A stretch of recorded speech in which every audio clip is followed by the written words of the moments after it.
Colours ಕನ್ನಡದಲ್ಲಿ ಪ್ರಸಾರವಾಗುತ್ತಿರುವ ನಂದಗೋಕುಲ ಧಾರಾವಾಹಿ ಇತ್ತೀಚಿನ ದಿನಗಳಲ್ಲಿ ಕೇವಲ ಒಂದು ಟಿವಿ ಸೀರಿಯಲ್ ಆಗಿ ಉಳಿದಿಲ್ಲ. ಅದು ಸಾಮಾನ್ಯ ಜನರ ಜೀವನದ ಪ್ರತಿಬಿಂಬವಾಗಿ ಮಧ್ಯಮ ವರ್ಗದ ಕುಟುಂಬಗಳ ಕನಸು, ಕಷ್ಟ, ನೋವು, ನಂಬಿಕೆಗಳ ಪ್ರತಿನಿಧಿಯಾಗಿ ಬೆಳೆದಿದೆ. ವಿಶೇಷವಾಗಿ ನಂದಕುಮಾರ್ ಪಾತ್ರ ಇಡೀ ಕರ್ನಾಟಕದ ತಂದೆಯರ ಮನಸ್ಸನ್ನು ಪ್ರತಿಬಿಂಬಿಸುವಂತೆ ರೂಪುಗೊಂಡಿದೆ. ನಂದಕುಮಾರ್ ತನ್ನ ಮಗನ ಮದುವೆ ಬಗ್ಗೆ ಕನಸು ಕಾಣದ ದಿನವೇ ಇಲ್ಲ. ಮಗನಿಗೆ ಒಳ್ಳೆಯ ಜೀವನ ಸಿಗಬೇಕು, ಸಮಾಜದಲ್ಲಿ ತಲೆ ಎತ್ತಿ ನಡೆಯುವಂತೆ ಮಾಡಬೇಕು ಎಂಬುದು ಅವನ ಜೀವನದ ಅತಿದೊಡ್ಡ ಗುರಿ. ತನ್ನದೇ ಇಚ್ಛೆಗಳನ್ನು ಬದಿಗಿಟ್ಟು ಮಗನ ಭವಿಷ್ಯಕ್ಕಾಗಿ ಬದುಕಿದ ವ್ಯಕ್ತಿಯವನು. ನನ್ನ ಮಗನ ಮದುವೆಯೆಂದರೆ ಅದು ಅದ್ಧೂರಿಯಾಗಿರಬೇಕು ಎಂಬುದು ಅವನ ಕನಸು ಮಾತ್ರವಲ್ಲ, ಅದು ಅವನ ಆತ್ಮದ ಆಸೆ. ಆ ಕನಸನ್ನು ಸಾಕಾರಗೊಳಿಸಲು ಅವನು ಹಲವು ವರ್ಷಗಳಿಂದ ಸಿದ್ಧತೆ ಮಾಡಿಕೊಂಡಿರುತ್ತಾನೆ. ಚೀಟಿ ಹಾಕುವುದು, ಒಂದೊಂದು ರೂಪಾಯಿ ಉಳಿಸುವುದು, ಅನಾವಶ್ಯಕ ಖರ್ಚುಗಳನ್ನು ಕಡಿತಗೊಳಿಸುವುದು ಎಲ್ಲವೂ ಮಗನ ಮದುವೆಯ ಖಾತಿರ. ಅವನಿಗೆ ತನ್ನ ಸ್ವಂತ ಸುಖಕ್ಕಿಂತ ಮಗನ ಸಂತೋಷವೇ ದೊಡ್ಡದು. ಮದುವೆಗೆ ಬೇಕಾದ ಎಲ್ಲಾ ತಯಾರಿಗಳು ಕೂಡ ಆಗಿರುತ್ತವೆ. ಮನೆ ತುಂಬ ಸಂಭ್ರಮ, ಮಾತುಕತೆ, ಕನಸುಗಳು ತುಂಬಿರುತ್ತವೆ. ಆದರೆ ಜೀವನ ಯಾವಾಗಲೂ ನಮ್ಮ ಯೋಜನೆಯಂತೆ ನಡೆಯುವುದಿಲ್ಲ ಎಂಬುದನ್ನು ಈ ಕಥೆ ಅತ್ಯಂತ ನೋವಿನಿಂದ ತೋರಿಸುತ್ತದೆ.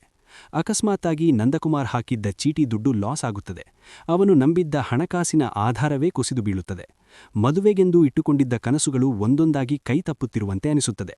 ಅಲಂಕಾರ, ಅದ್ಧೂರಿತನ, ಸಂಭ್ರಮ ಎಲ್ಲ ಅವನಿಗೆ ದೂರವಾಗುತ್ತವೆ. ಈ ಸಂದರ್ಭದಲ್ಲಿನ ನಂದಕುಮಾರ್ನ ಮೌನವೇ ಅವನ ನೋವಿನ ಗಾತ್ರವನ್ನು ತೋರಿಸುತ್ತದೆ. ಅವನು ಜೋರಾಗಿ ಅಳುವುದಿಲ್ಲ, ಯಾರಿಗೂ ತನ್ನ ನೋವನ್ನು ಹೇಳಿಕೊಳ್ಳುವುದಿಲ್ಲ. ಮದುವೆಯ ಅಲಂಕಾರ ಮಾಡಲಾಗದೆ ಯಾರ ಮುಂದೆ ತಲೆ ತಗ್ಗಿಸಬೇಕಾಗುತ್ತದೋ ಎಂಬ ಭಾರದಿಂದ ಅವನು ಕುಳಿತಿರುತ್ತಾನೆ. ಈ ದೃಶ್ಯ ಅನೇಕ ತಂದೆಯರ ಕಣ್ಣಲ್ಲಿ ನೀರು ತರಿಸಿದೆ.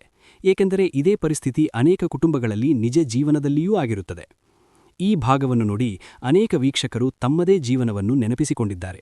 ನಾವು ಕೂಡ ನಮ್ಮ ಮನೆಯ ಮದುವೆಗೆ ಇದೇ ರೀತಿ ಕಷ್ಟಪಟ್ಟಿದ್ದೇವೆ, ಒಂದೊಂದು ರೂಪಾಯಿ ಸೇರಿಸಿ ಮದುವೆ ಮಾಡಿದ್ದೇವೆ ಎಂಬ ಅನುಭವಗಳು ಜನರ ಮನಸ್ಸಿನಲ್ಲಿ ಮತ್ತೆ ಜೀವಂತವಾಗಿವೆ. ಅದಕ್ಕಾಗಿಯೇ ನಂದಗೋಕುಲ ಧಾರಾವಾಹಿ ಜನರಿಗೆ ಇಷ್ಟು ಹತ್ತಿರವಾಗಿದೆ. ಇದು ನಾಟಕೀಯತೆಗಿಂತಲೂ ನೈಜತೆಯ ಮೇಲೆ ನಿಂತಿರುವ ಕಥೆ. ಈ ಧಾರಾವಾಹಿಯ ಹೃದಯವೇ ಅದರ ಕುಟುಂಬ. ನಂದಗೋಕುಲ ಎಂದರೆ ಪ್ರೀತಿ, ನಂಬಿಕೆ, ವಿಶ್ವಾಸ, ತ್ಯಾಗ ಮತ್ತು ಸ್ನೇಹಗಳ ಒಟ್ಟುಗೂಡಿದ ರೂಪ.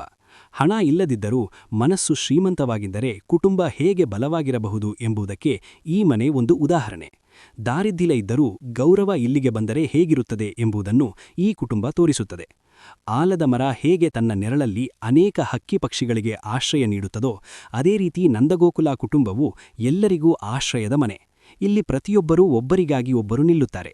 ಸಮಸ್ಯೆಗಳು ಬಂದಾಗಲೂ ಕೈಬಿಡದೆ ಒಟ್ಟಾಗಿ ಎದುರಿಸುತ್ತಾರೆ. ಅದಕ್ಕಾಗಿಯೇ ಈ ಕುಟುಂಬ ವೀಕ್ಷಕರಿಗೆ ಒಂದು ಆದರ್ಶ ಕುಟುಂಬವಾಗಿ ಕಾಣಿಸುತ್ತದೆ. ಇಂತಹ ಸಂಕಷ್ಟದ ಕ್ಷಣದಲ್ಲಿ ಕಥೆಗೆ ಹೊಸ ತಿರುವು ಸಿಗುತ್ತದೆ. ನಂದಕುಮಾರ್ ತನ್ನ ಕನಸು ಕೈತಪ್ಪುತ್ತಿದೆ ಎಂದು ಭಾವಿಸಿ ಕುಳಿತಿರುವಾಗ ಕಲರ್ಸ್ ಕನ್ನಡದ ಹೊಸ ಧಾರಾವಾಹಿ ಗೌರಿ ಅಪ್ರತೀಕ್ಷಿತವಾಗಿ ಪ್ರವೇಶಿಸುತ್ತಾಳೆ.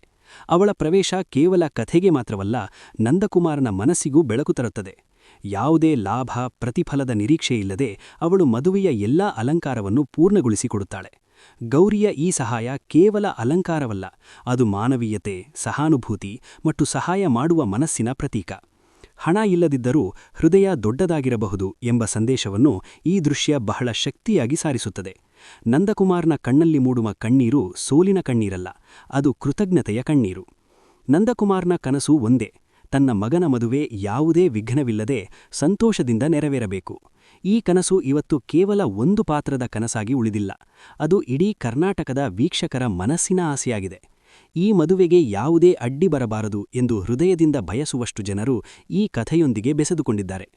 ನಂದಗೋಕುಲ ಧಾರಾವಾಹಿ ನಮಗೆ ಒಂದೇ ಸಂದೇಶ ನೀಡುತ್ತದೆ: ಹಣ ಜೀವನಕ್ಕೆ ಬೇಕು, ಆದರೆ ಪ್ರೀತಿ, ನಂಬಿಕೆ ಮತ್ತು ಒಗ್ಗಟ್ಟು ಇದ್ದರೆ ಯಾವುದೇ ಸಂಕಷ್ಟವೂ ದೊಡ್ಡದಾಗಿ ಕಾಣಿಸುವುದಿಲ್ಲ.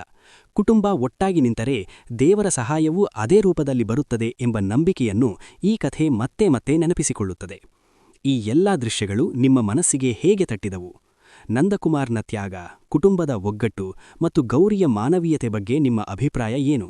ಕಮೆಂಟ್ ಮೂಲಕ ನಿಮ್ಮ ಮನದ ಮಾತನ್ನು ಹಂಚಿಕೊಳ್ಳಿ. ದಯವಿಟ್ಟು ನಮ್ಮ ಚಾನಲ್ಗೆ ಲೈಕ್, ಶೇರ್ ಮತ್ತು ಸಬ್ಸ್ಕ್ರೈಬ್ ಮಾಡಿ. ನಿಮ್ಮ ಬೆಂಬಲ ನಮಗೆ ತುಂಬಾ ಅಗತ್ಯ. ನಿಮ್ಮ ಪ್ರೋತ್ಸಾಹವೇ ನಮ್ಮ ಶಕ್ತಿ.